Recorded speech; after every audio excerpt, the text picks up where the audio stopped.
سلام كميت صنحو كورات تعزبتي نلمي زادلنا يواناوي زعبا حيزنا قريبنا لنا مكتتالكم معدن سرعات بلصقنان مكدخال نايتا هاجرن ابلعلي حايلتات مكدخال ايرترا حاسيب وزن برفتن درامان مولو بمولو كم زفشل منشتات كاب اديس ابابا حبيروم بمسارة زحابريتا سرعات بلصقنان مكدخالون نايدرون دهسسات اكيبان اوزبل اتن اب كتمان تجو دبدبات زتخايدلن مكاين بعنفت ايرترا سلازمت شعبيان هو حاتن لسراويت تግራይ ዕጥቅን ኣጽዋራትን ዝጽዓና እየን ብምባል ኣብ ልዕሊአን ደብዳባት ቅድሚ ምክያዱ ኣባይታ መርበባቶም ሰፊሕ ምድለዋት ከም ዘካየደ እተን ድሮናት ደብዳብ ከካይዳን ከለዋ ዝካየድ ፍጻመታት ካብተን መካይን ደብዳብ ምስተኻየደ ሃልሃልታ ናይ ኣጽዋራት ክርኡ ተዳልዮም ምንባረብ እንተኾነ ኣባይታ ክኸውን ከም ዘይከኣለ ንብልጽግና እቲ ህዝብን መንግስትን ኤርትራ ብፍላይ ከዓ ናብ ሓይልታት ምክልኻል ኤርትራ ዓሊሙ ተጸቢይዎ ዝነበረ ድራማታት ፈተነ ከም ዝፈሸሉ እዞም ምንጭታት ሓቢሮም ብልጽግና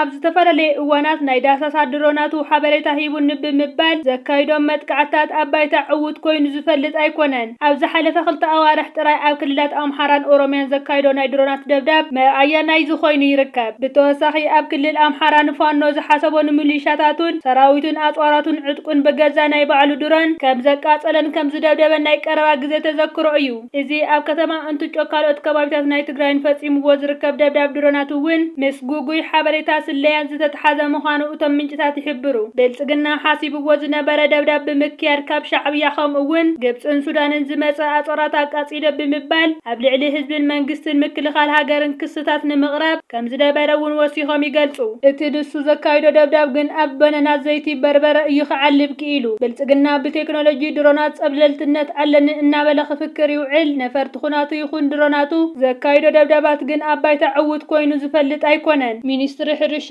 ኣብ ውጥን ስራሕ 2026 ዘትዩ ሚኒስትሪ ሕርሻ ውሕስን መኣዛውን ምግቢ ንኹሉ ኣብ ትሕቲ ዝብል ቴማ ናይ 2025 ንጥፈታቱ ብምግምጋም ን2026 ኣብ ዝተወጠኑ መደባት ዝዘተየ ኣኼባ ብ29:30 ጥሪ ኣብ ኣስመራ ኣቃኒዑ ኣብቲ 6 ዞባታት ከምኡውን ክፍልታት ጨናፍር ማእኸላይ ቤት ጽሕፈት ጸብጻባተን ዘቕረባሉ ኣኼባ ኣብ ዝሓለፈ ዓመት ኣብ 26,000 ሄክታር ስራሕቲ ንጥፈታት ምዕቃብ ሓመድን 30 መጠን ንኡስ ዲጋታት ከም እተሰርሐን ተገሊጹ ኣብ ልምዓታዊ ዝራእቲ ልዕሊ ፍርቂ ሚልዮን ሄክታር ተሓሪሱ ክዝራእ ከሎ 84 ሚእታዊ ብሱለ እኻል እቲ ዝተረፈ ድማ ጥረታትን ናይ ቅብኣ ዝራእትን ከም ዝነበረ ልዕሊ 11,000 ሄክታር ድማ ብኣሕምልትን ፍረታትን ከም ዝለምዐ በሪሁ ሚኒስትሪ ሕርሻ ኣቶ ኣረፋይ ነበረ ኣብ ዘመሓላለፎ መልእኽቲ ሚኒስትሪ ሕርሻ ልምዓታዊ ንጥፈታት ኣብ ሰለስተ ስትራቴጂካዊ ማለት ንኣሽቱ ማእኸላትን ንግዳውያን ሕርሻታት ንኡስን ውህድን ስድራ ቤታዊ ሕርሻ ከምኡውን ንኡስ ርቡሕ ቅባጾ ሕርሻ ብምክፍፋል ብዕቱብ ይስራሕ ምህላው ብምጥቃስ ሓላፍነት ክኢላታት ሕርሻ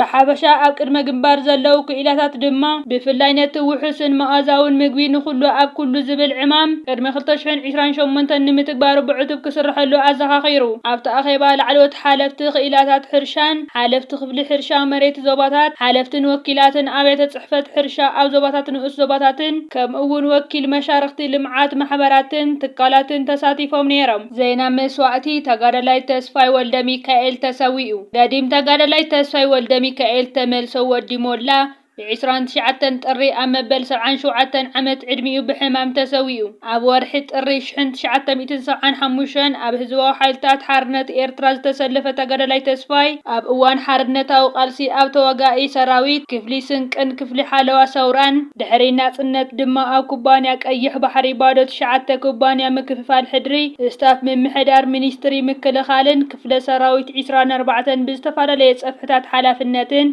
ህዝቡን ሃገሩን ብተወፋይ ነት ዘገልገለ ሓርበኛ እዩ ገዲም ተጋዳላይ ተስፋይ ወልደ ሚካኤል በዓል ሓዳርን ኣቦ ሓንቲ ውላድን እዩ ስነ ስርዓት ቀብሩ ድማ 31 ጥሪ 2026 ፍርቂ መዓልቲ ኣብ መካነ መቃብር ሓርበኛታት ኣስመራ ተፈጺሙ ክፍለ ሰራዊት 24 ብመስዋዕቲ ገዲም ተጋዳላይ ተስፋይ ወልደ ሚካኤል ተመልሶ ወዲ ሞላ ዝተሰምዖ መሪር ሓዘን እናገልጸ ንስድራ ቤቱን መቃልስቱን መሳርሕቱን ጽንዓት ይምነ ኣህግራው ማዕርፎ ነፈርቲ ካርቱም ድሕሪ ኩናት ኣብቲ ሃገር ምውልዑ ትማሊ ሓደ ለካ የካቲት 2026 ንፈለማ እዋኑ ዘቤታዊ በረራ እንጊዱ ካብ ምብራቃዊ ግዝኣት እታ ሃገር ፖርት ሱዳን ዝተበገሰት ናይ መጀመርያ ሲቪላዊ በረራ ትማሊ ኣብ ማዕርፎ ነፈርቲ ብሰላም ዓሊባ እዚ ፍጻመ እዚ እቲ ንነዊሕ እዋን ተዓጺዱ ዝጸንሐ ኣገዳሲ መሳርዕ መጓዓዝያ ሃገር ዳግማይ ስርሑ ንምጅማር ዝገብሮ ዘሎ ጻዕሪ ሓደ ኣካል ምዃኑ ተገሊጹ ንሰለስተ ዓመታት ተዓጺዩ ምጽንሑ ይፍለጥ እዚ ናይ ትማሊ በረራ ግን ንቡር ምንቅስቓስ ሲቪላውያን ንምጅማርን ንዝተቋረጸ ማሕበራዊ ምትእስሳር ህዝቢ ሱዳን ዳግማይ ንምሕዳስን ከም ዓብይ ስጉምቲ ተወሲዱ ይርከብ ኣብቲ ማዕርፎ ነፈርቲ ዝነበረ ፍሽኽታን ሓጎስን እውን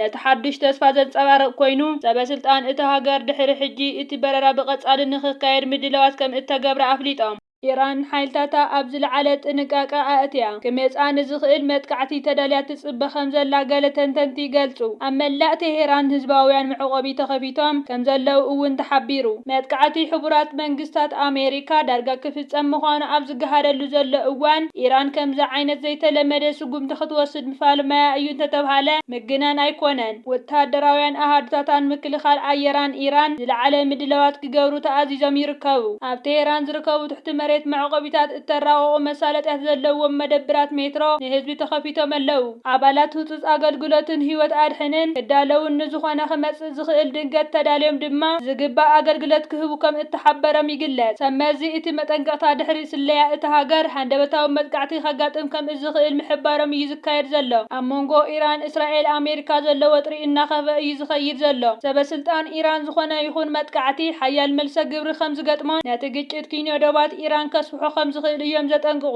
ኣብ ኢራን ዝካየድ መጥቃዕቲ ነቲ ሃገር ጥራይ ዘይኮነ ንመላእ እቲ ዞባን ዓለምን ክጸሉ ከም ዝኽእል እዩ ዝግለጽ ንመስመራት መራኸቢ ዕዳጋታት ነዳዲ ዓለማውን ጸጥታን ክጸልዎ ከም ዝኽእል ክኢላታት ዝኽፍተኦም ይገልጹ